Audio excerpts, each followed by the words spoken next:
আর ইতিমধ্যে মুর্শিদাবাদ হাসপাতাল, এদিকে আমাদের নজর রাখতেই হচ্ছে, কারণ সেখানে শিশু মৃত্যুর কারণে বিক্ষোভের পরিস্থিতি তৈরি হয়েছে ইতিমধ্যে হাসপাতাল চত্বর জুড়ে। কি পরিস্থিতি জানার চেষ্টা করব অবশ্যই, কেন এই পরিস্থিতি তৈরি হলো, কিভাবে এই শিশুর মৃত্যু হলো, গাফিলতির অভিযোগও কিন্তু উঠে আসছে, কিন্তু কেন কিভাবে এই শিশু মৃত্যুর ঘটনা, ইতিমধ্যে সেই আপডেট অবশ্যই আপনাদেরকে জানাবো। মুর্শিদাবাদ হাসপাতালের দিকে আমরা নজর রেখেছি, একেবারে বিক্ষোভের পরিস্থিতি তৈরি হয়েছে মুর্শিদাবাদ হাসপাতালে ইতিমধ্যে।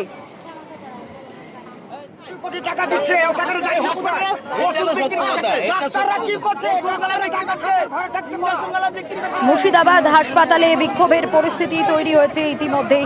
যে ছবি আপনাদের দেখাচ্ছি, শিশু মৃত্যুকে কেন্দ্র করে বিক্ষোভের ঘটনা, চিকিৎসায় গাফিলতির অভিযোগ, গাফিলতিতে শিশু মৃত্যুর অভিযোগ, আর তাতেই বিক্ষোভ। জরুরি বিভাগের সামনে বিক্ষোভ দেখাচ্ছেন শিশুর পরিবারের সদস্যরা। পুলিশের সঙ্গে রীতিমতো বচসা শুরু হয়ে যায় রোগীর পরিবারের, এবং হাসপাতালে বিক্ষোভের জেরে দুজনকে আটক করা হয়েছে।